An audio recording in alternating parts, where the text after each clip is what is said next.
All right, let's get rolling. Homework for today was just to extend our code a little bit that we wrote last time to allow us to turn off and on all four doors, right? All right, and then what we want to do today is we want to start bringing in our um our our code. So let me open up Keynote here so we could draw a little picture of what's going to go down.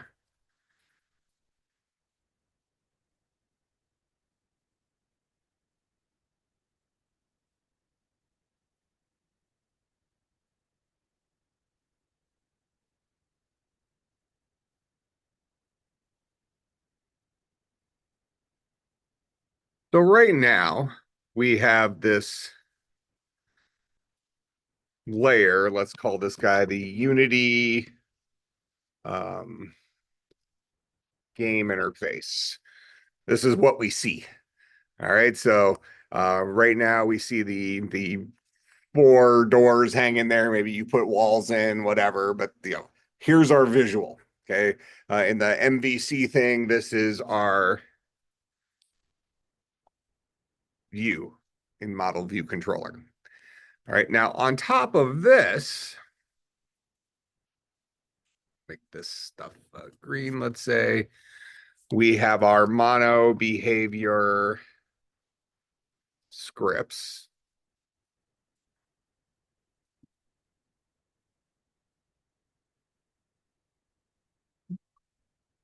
Behavior scripts.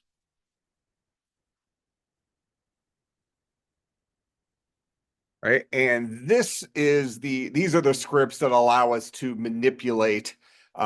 We can put logic in here, but it also allows us to physically manipulate the things that are on the screen on a frame by frame basis to make this is the modern day equivalent of, I don't know if you ever did this when you were a kid where you drew a bunch of stuff and you had the flip books. That's how videos are made. It's a whole bunch of images shown right after another. All right, so that's effectively what's going on with Unity. We just show a whole bunch of frames on the screen, and Unity does the magic for us. But this allows us to interject logic on a frame by frame basis. So now, what we want to add here is our let's call this guy our back end scripts.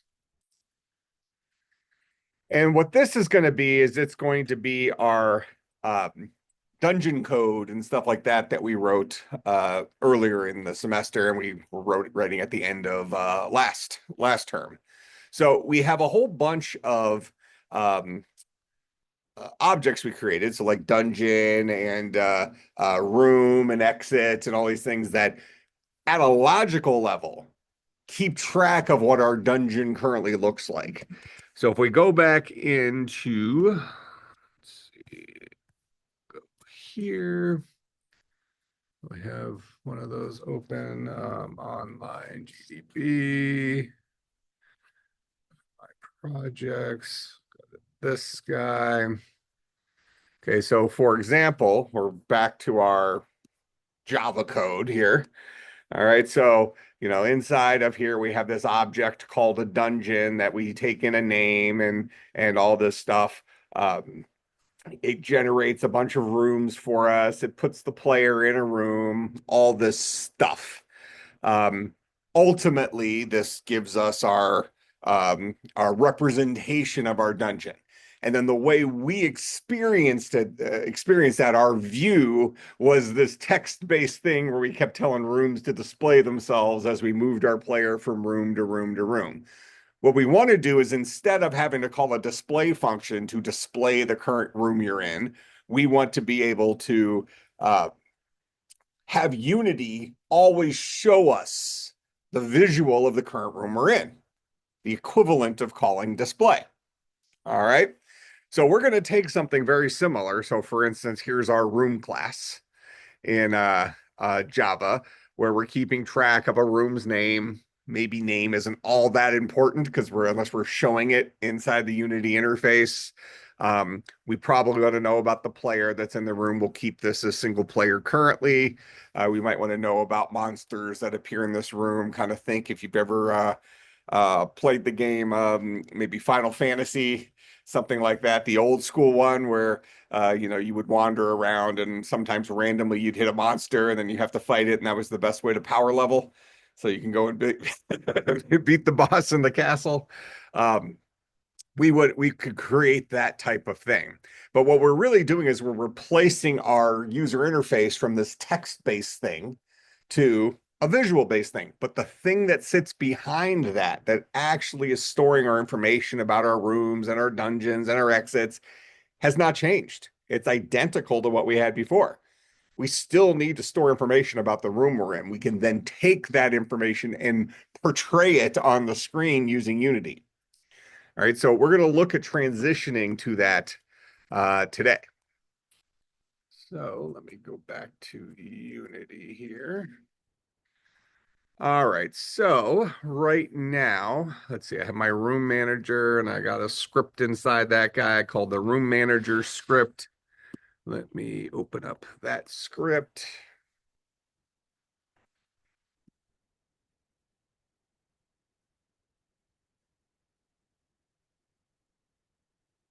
Big enough?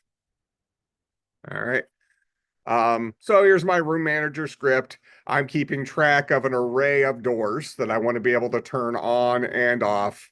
I'm uh, just gave you the initial code here for one of the doors. So based on our singleton, so we had a singleton called core, which if I go into my scripts here, I created this other folder just called objects, just for organizational purposes. We had a non-mono behavior script in here called core. This guy should look like a pretty common class that we learned how to make in Java. Not a lot of differences there. And right now we're keeping track of a single Boolean, that is whether or not the north door is on or off. So for the homework assignment, we're going to have 3 more doors. Have south door, west door, and east door. And just to remind myself here, we did north, south, east, west, I think. North, south, east, west. So we have to kind of remember which buckets we put those doors in. So let's just flip-flop a couple of them. So we'll have south is false, west is true, east is false. That's the current state of this particular room we're in. We'll go to our room manager here. We're just going to add in 3 more lines like that one.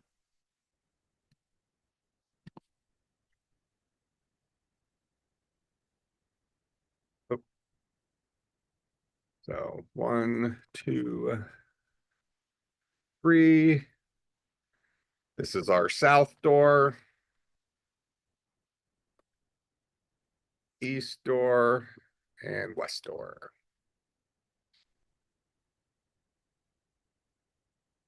Did I not rename it in here?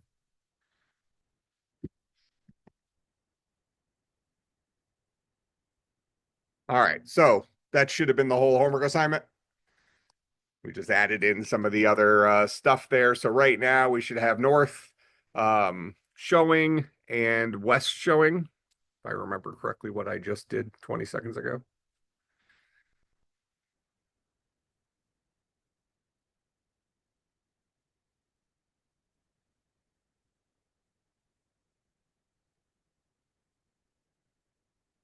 Be slower today.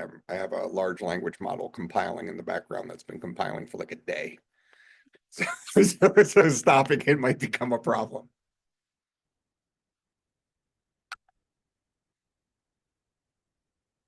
All right, so we have north and we have west on. The other 2 are off.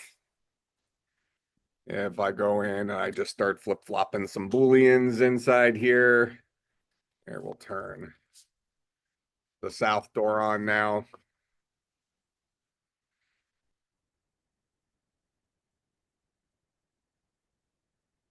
And there we have our south door. So we're flipping doors on and off as we expected.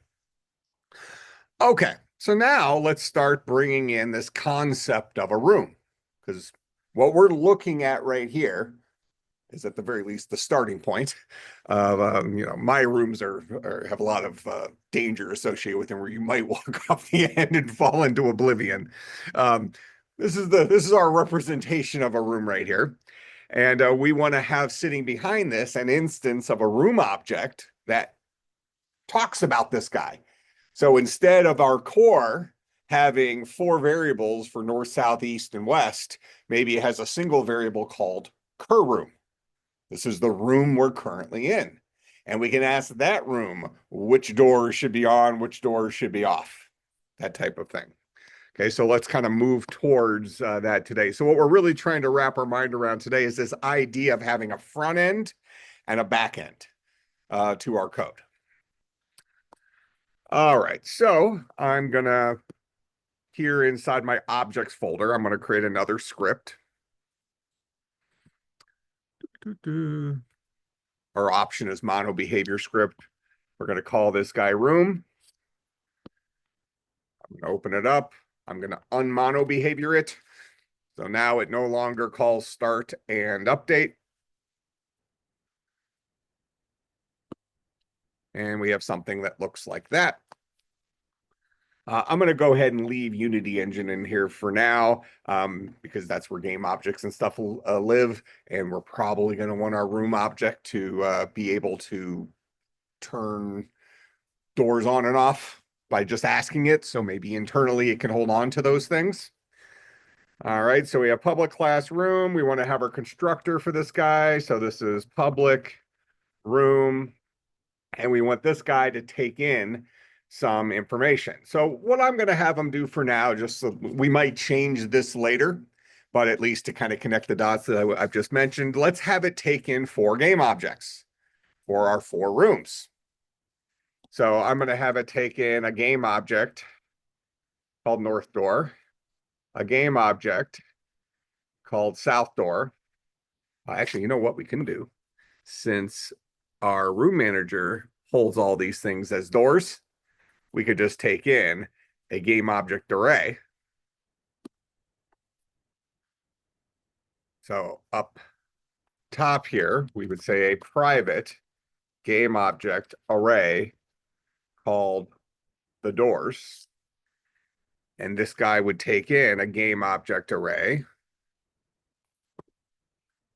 called the doors and set this dot the doors equal to the doors. C# is so different than Java. All right, so go ahead.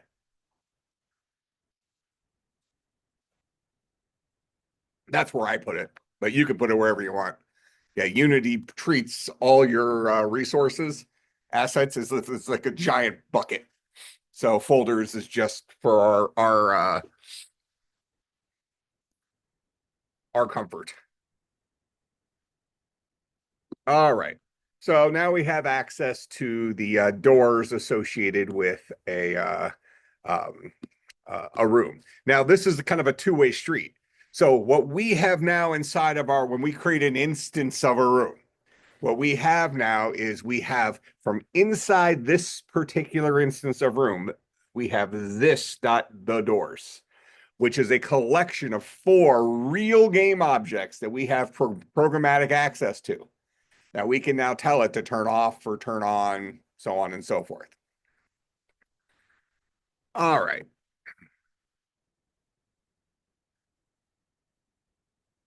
Sorry.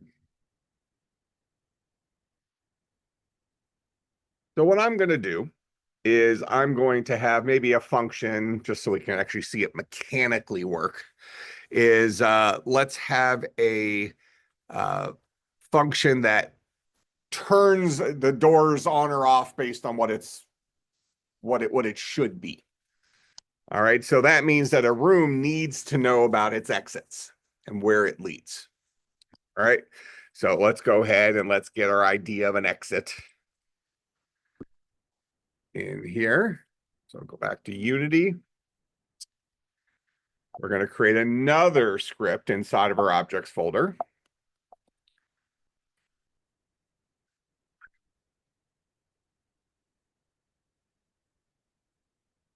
Create mono behavior script. Let's call this guy a exit. We'll go ahead and open that guy up. Unmono behavior it. So it no longer inherits from that guy.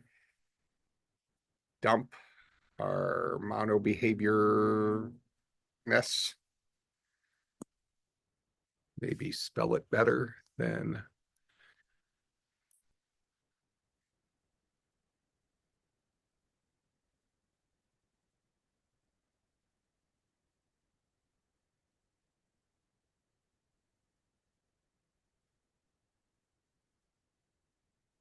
try not to throw the laptop by the end of this.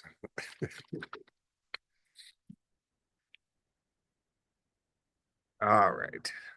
Let me name this better. All right. So now we have it called exit, spelled correctly.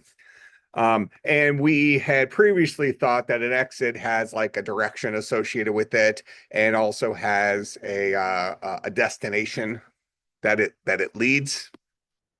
All right. So up here, actually not up there. In here, we want to go ahead and create our constructor. So we'll have a public exit. Right now, I'll take in a string direction and a room destination. Notice that in C#, strings are a lowercase s. Java, they're an uppercase s. Okay, so that means we're also going to keep track of those two pieces of information up here at the top. So we'll have a private string direction, and we'll have a private room destination. We'll set this dot direction equal to direction. This dot destination.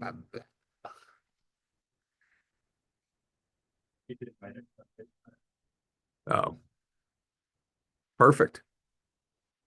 It's kind of you to say it didn't write it correctly. As usual.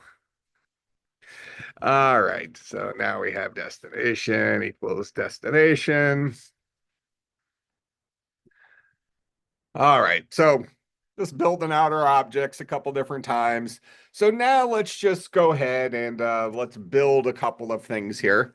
We're going to go ahead and let's get our dungeon going, so we have something similar to what we did in our other project.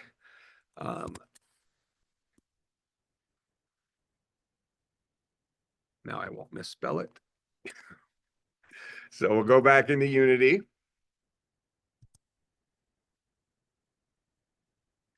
I'm going to create another script in here after it's done compiling scripts.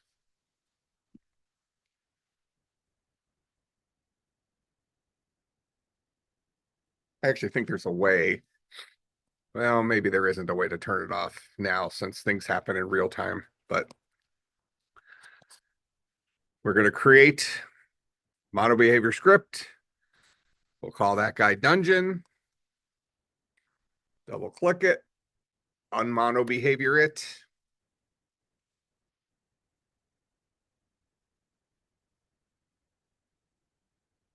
Right. And we're going to say public dungeon. And dungeons can have names, but I don't know that a name makes any sense for us right here, but whatever. So this will just be our dungeon. And if we go back to our old code inside of dungeon, we see that we created a whole bunch of rooms. I'll go ahead and just copy those couple of lines of code there. We'll go into our dungeon here. Let me make sure that a room keeps track of a name. It doesn't. So right now a room has these game object doors. Let's add to a room the idea of a name.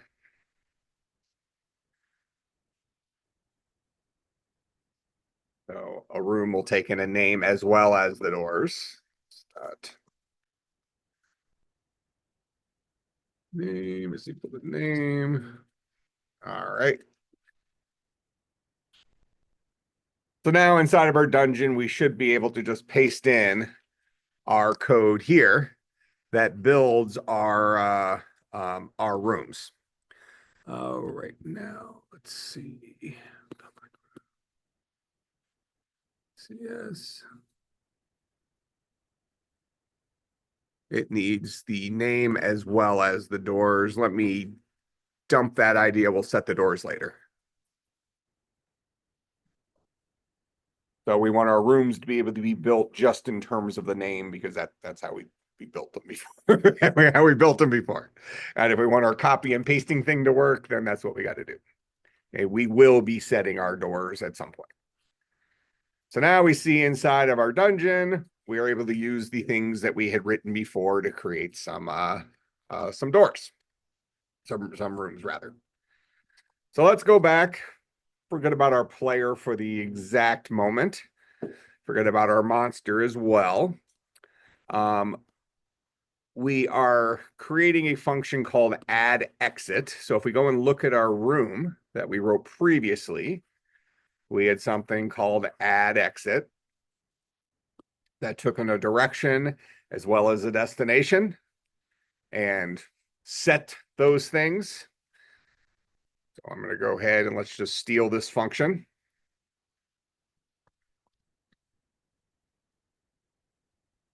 We'll go into our room here. And let's add that ability, then doctor it up. All right, so right off the bat, we see we copied in a string with a capital S. It needs to be a lowercase s now. We do not have a variable called cur number of exits since we're still dealing with an array like we did before. We kind of have to do the same thing that we previously had done. So what I'm going to do here is, let's see, these are going to be exits. Set of a room. So we're going to have a private exit array called the exits. And our exits and our doors are going to line up with each other. We're going to use these guys together, but let's just keep it as similar to our previous implementation as possible. Inside of our constructor for a room, we're going to say this dot the exits is equal to a new exit array up to a maximum size of 4. We're also going to have a variable called cur number of exits.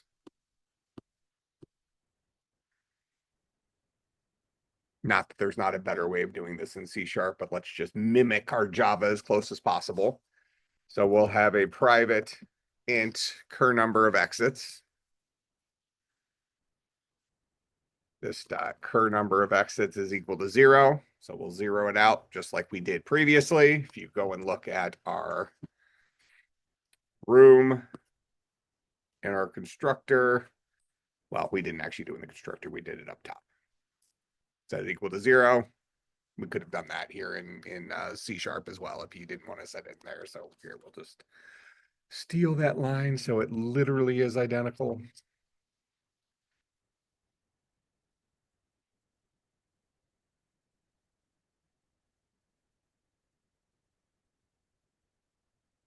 That we don't have to initialize it inside of the constructor. Did we also do that same thing with our exits or did, well, we did. Lazy. All right.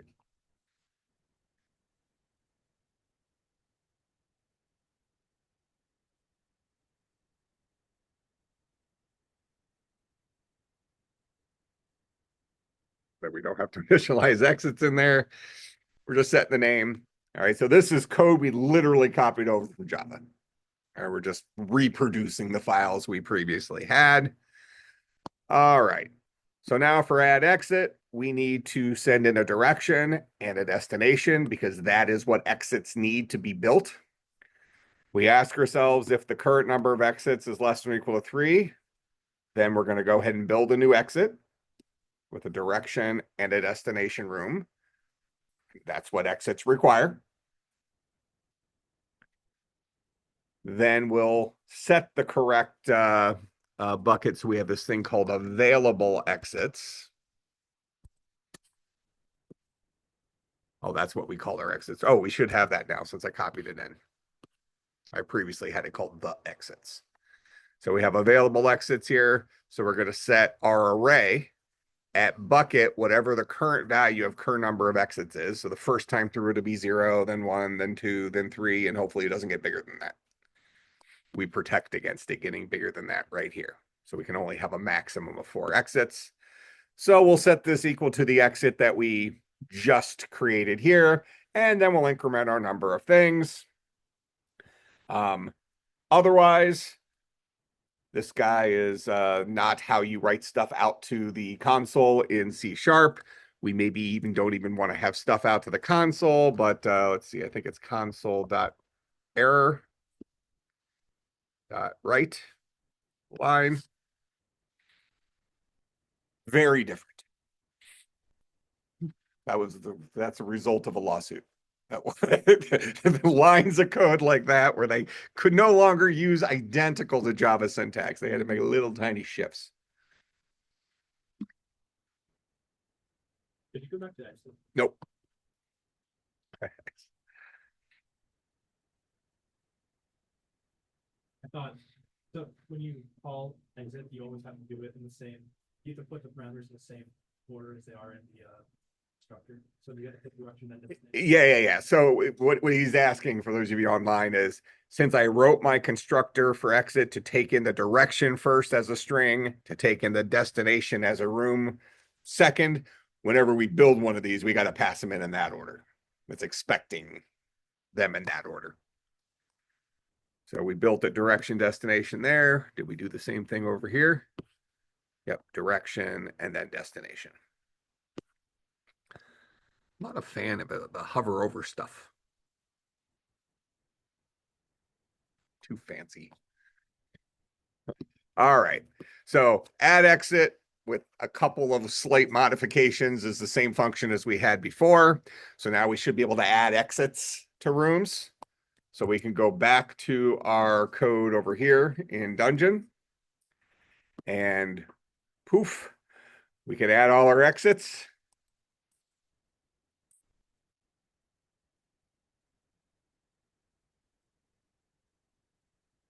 Now we're building our same dungeon as we had before.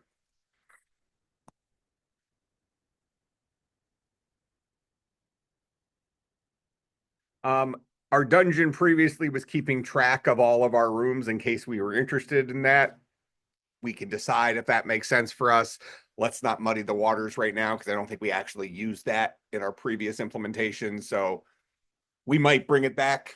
Let's keep it as streamlined as possible until we figure out what this, we're kind of like in the kitchen and we have a fridge and a cabinet full of spices and food and stuff. We're just kind of making something. Right? And we're going to see what we end up with when all is said and done, and hopefully we can kill some monsters is I guess the punchline. All right, so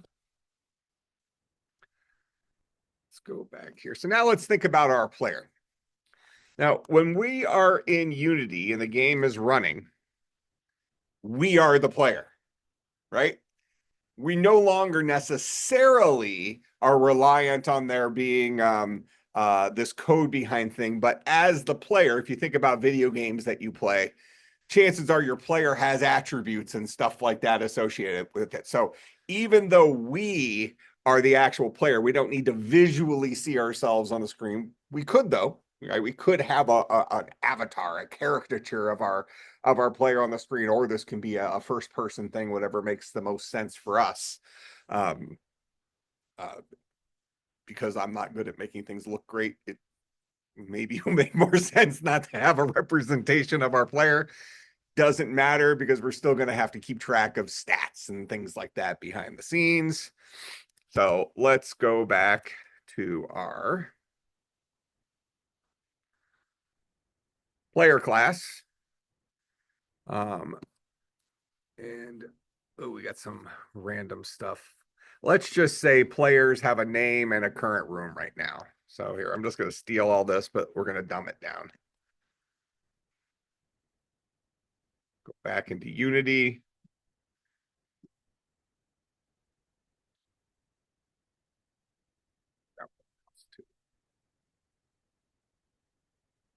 Okay.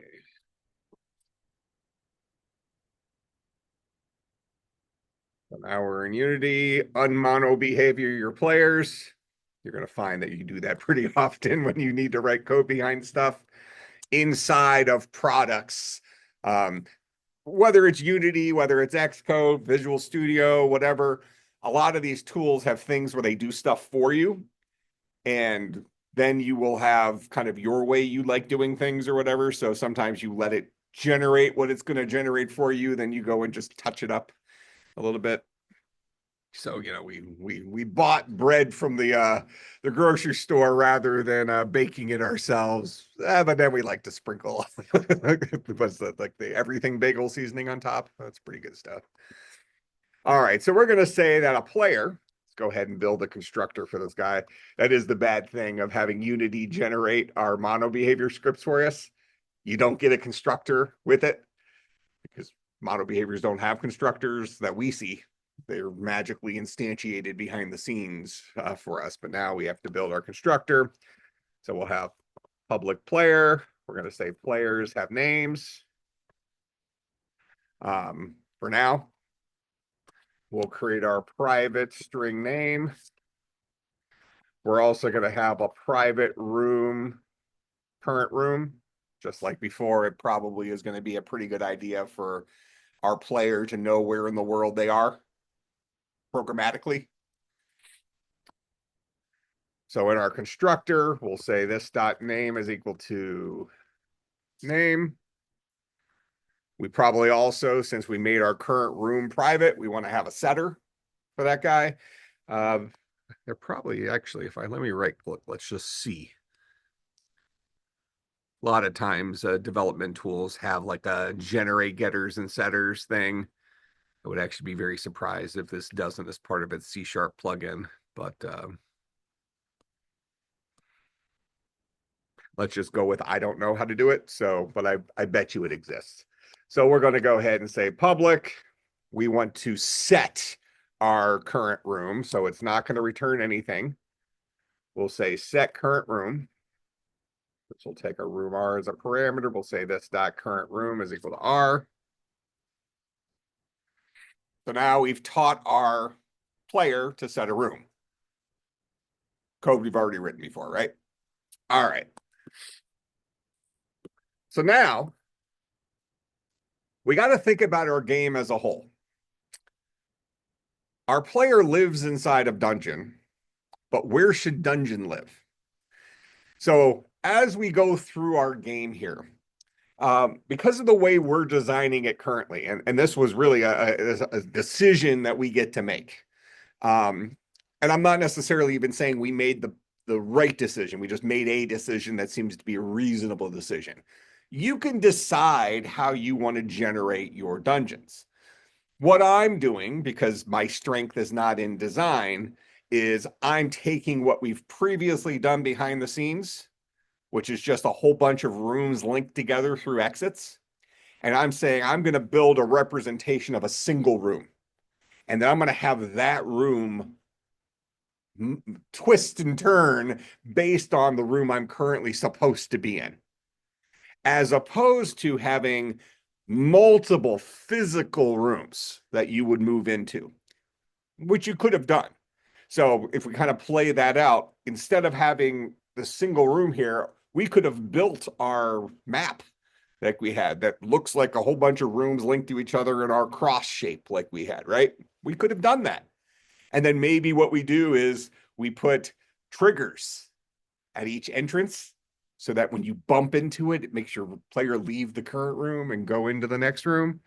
So we can play it out where our player physically is moving through the space if we wanted to. All right.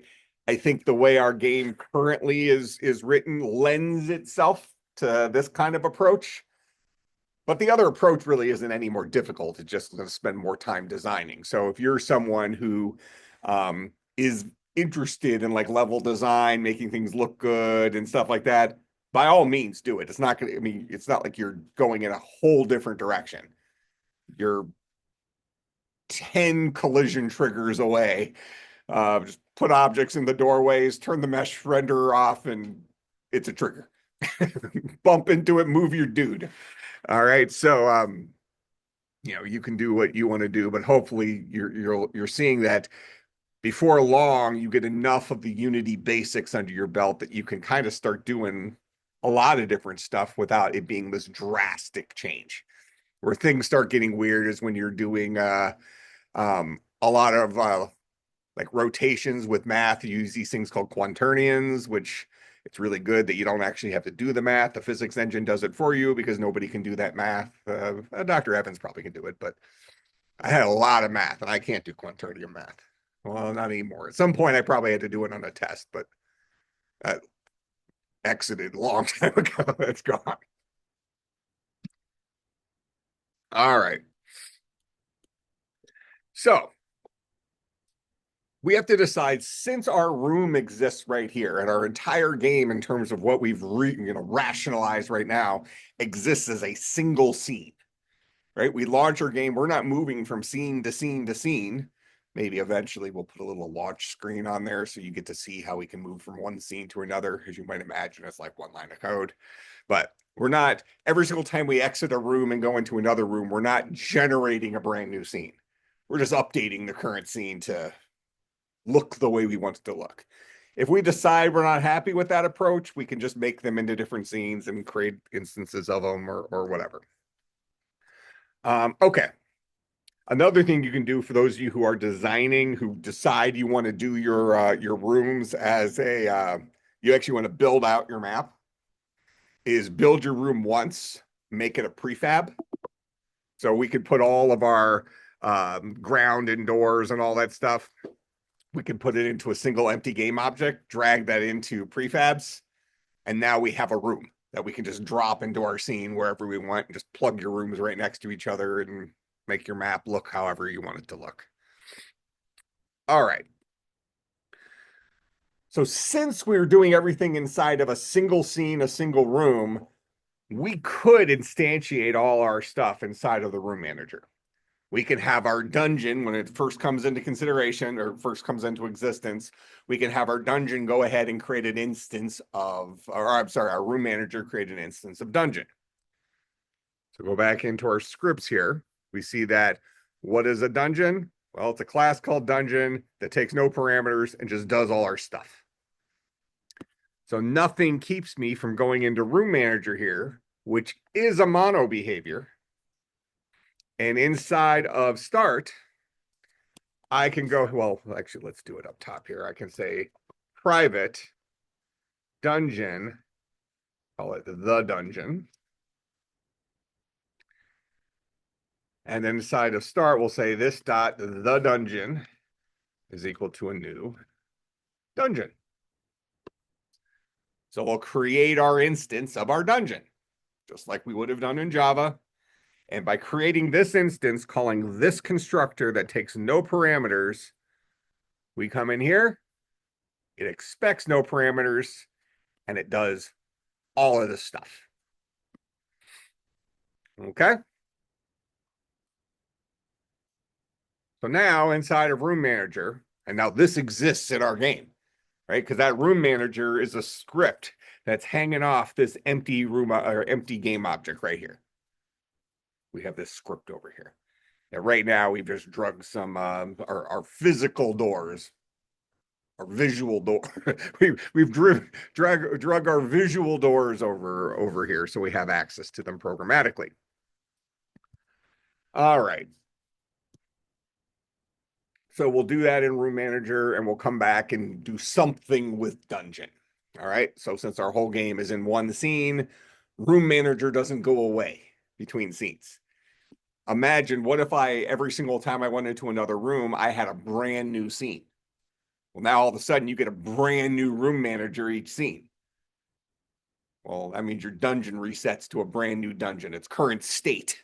If your player was in room 3 in the previous scene, that's out the window. Your dungeon now is just reset to the first. So based on that, if I did have a implementation here where I was going to have each room be its own scene, which means that we would have a brand new room manager script each scene. Where could I put my dungeon to make sure it's preserved regardless of what scene I'm in? Where is it a good place to put stuff that we want shared between multiple things, where they all can access it? Good. In our singleton. So we have this dude core here who exists to serve. He's not going away. He's not a mono behavior. He's not attached to anything. He's just floating up there as a global thing that exists while our game is turned on. So we can put stuff in here that we want to have be there for every single scene whenever we need to. In fact, we could make the argument right now that, hey, why don't we just put our dungeon up there just cuts.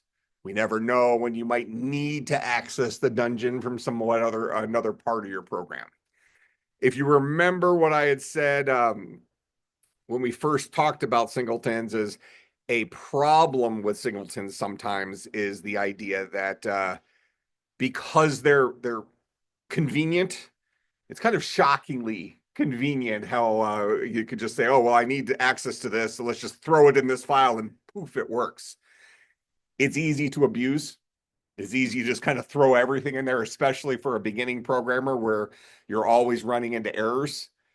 And if you can get a quick fix to the error when it's 4 in the morning and you've already been staring at it for 7 hours, there's benefit to that. So I'm going to purposely not put it up in my singleton right now, because we don't necessarily know that that's where it belongs. We want to keep our singleton as slim as possible. In fact, we're probably going to be dumping some of these other things, but we'll come back to that. All right, so because we know we're in a single scene, we know we can go into our single room manager that will exist because this guy's not going away between scenes because we only have one scene. So we can go ahead and inside of the start function that gets called one time for a mono behavior script, we'll go ahead and build our dungeon. All right, so this guy has the dungeon, and specifically, anybody who has access to the room manager could get that dungeon. We're probably going to bump into a situation where we have to climb that bridge, and I'm guessing we probably will then move our dungeon up to the singleton. But let's set ourselves up for that stumbling block. We don't know it belongs in the singleton yet. All right, so as far as we're concerned, we have an actual dungeon now. We went ahead and we're setting the doors to whatever. We're probably going to move that code, but I'm going to leave it there for right now. Again, we are the player.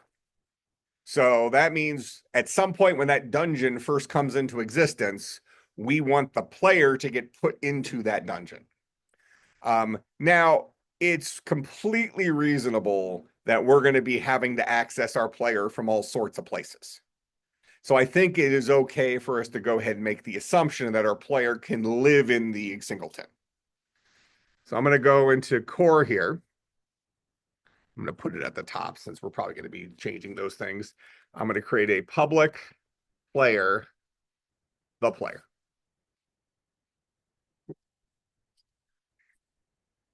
As we currently have it written, let's go over to our player class. A player is built with a name. That's it. So inside of room manager, which we know is going to, when our game starts, this guy is going to get its start function called. Why don't we go ahead and before we build that dungeon, why don't we say core dot the player is equal to a new player.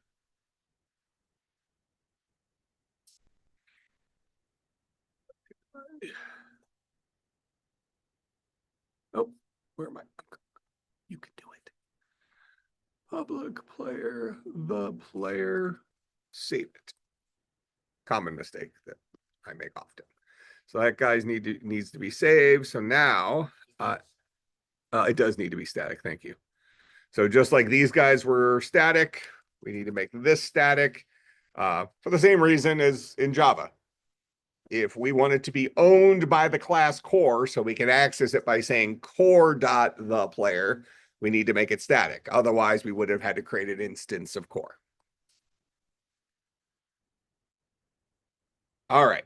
So we'll go ahead and create an instance of our player. So it's stored up in core, but we're going to do this when our room manager script first launches. So now our player exists. We'll go ahead and build the dungeon. And then we want to go ahead and add our player to that dungeon. Now, what I'm going to do is we're going to dungeon. We technically don't need to pass the player in here because the player's up in core. So we could choose to pass it around, but we didn't. So now what we can do is if we go back to our original code, I think we put the player in room R1. So if we go back to our original dungeon here, we see that right up here, we said R1, we want to set the player to whoever the player is. So that means we need to go into room in our code. Here's room. Room is keeping track of a bunch of exits. We might be dealing with some game objects soon. He has a name, but a room is not keeping track of the current player at this point. So what we're going to go ahead and do is teach rooms how to remember players. So private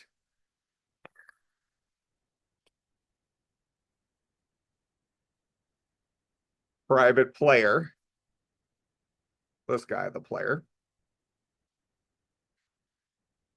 And we'll say this dot the player is equal to null initially, because when a room is first born, there's not a player in there.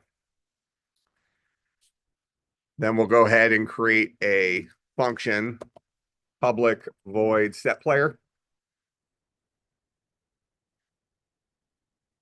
Say this dot the player is equal to whatever player was passed in.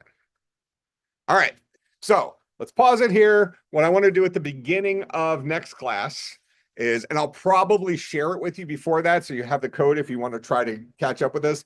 I want to take a pause and go into GitHub so you can see how we can get this code in such a way to share it without it being 50 gigabytes.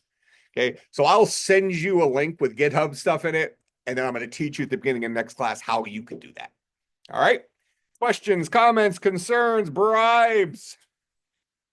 See everybody on Friday? We have class Friday, right? All right, sweet. I'm very reliant on you telling me when I'm supposed to be here and not. All right, everybody have a good one.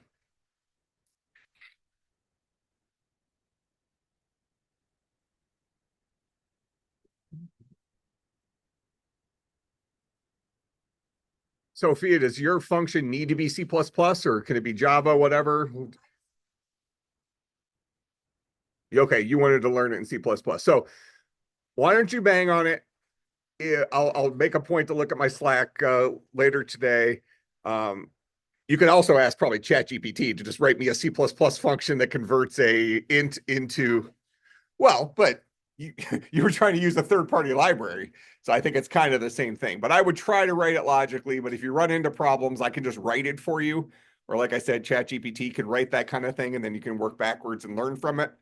But converting numbers is a pretty good exercise to practice. What's up?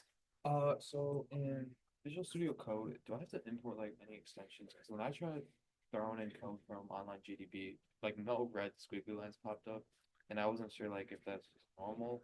Well, are your files named .cs? Yeah, Well, usually when I have what's the little red guy down there in the bottom left? that's some Is it error bitching with about something? Oh, yeah, that's a some Unity console. thing. Yeah, I mean, I'm trying to remember back. I think when I first started using C, let me look in here. Oh, here, let me get my Because I know I was trying to keep up with you, and then I'm like, oh man, there's like it says nothing's wrong.